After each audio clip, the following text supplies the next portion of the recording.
Well, let's unpack this with William Lawrence, a professor of political science and international affairs at the American University, and he's joining us from Washington, D.C.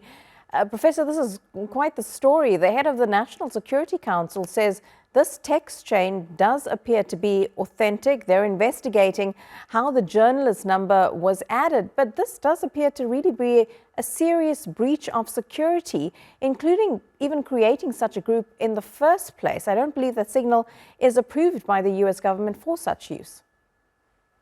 That's all correct. And it's even worse than your setup said, because the vice president, Trump's two closest advisors, Stephen Miller and his chief of staff, Stephanie Wiles, and the head of the CIA and a covert CIA officer, and many others were in this 18-member chat group, Mark Rubio as well, giving all kinds of highly classified pieces of information, including specific individuals being targeted in Yemen, and exactly where and when, with what weapons, and exactly how, the sequencing of the attack.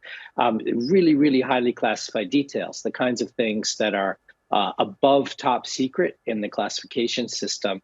And so this scandal has many aspects to it, but the most serious one is the cavalier way in which the Trump administration has often handled classified information for much less than this. Officials often go to jail, lengthy jail sentences. I know people who have had serious problems for breaching these rules in the diplomatic, defense, and intelligence communities. And here we are, instead of saying they'd fix the problem, they're just attacking the very respected journalist and his publication. And these breaches are coming from the top security officials in the country, the defense secretary, the vice president.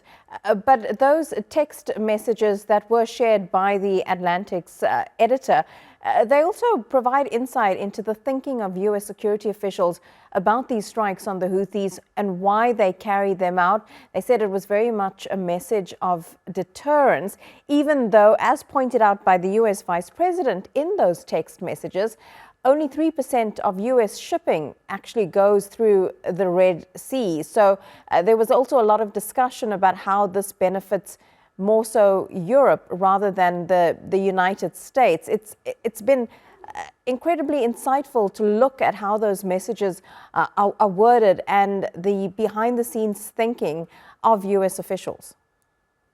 100%. And it was interesting the way in which Vice President Vance pushed against the Houthi strike and advocated waiting a month. And he talked about many of the risks.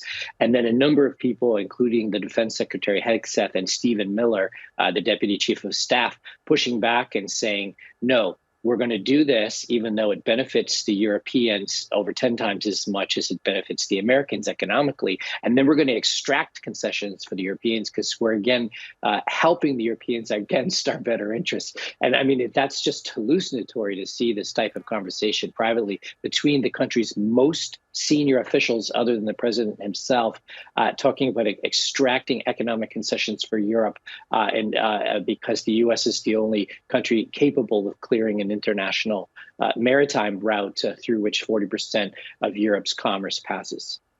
Well, it doesn't seem that this has been much of a deterrence to the Houthis so far. But Professor, what do you think the fallout of this seemingly breach of national security is going to be for those involved?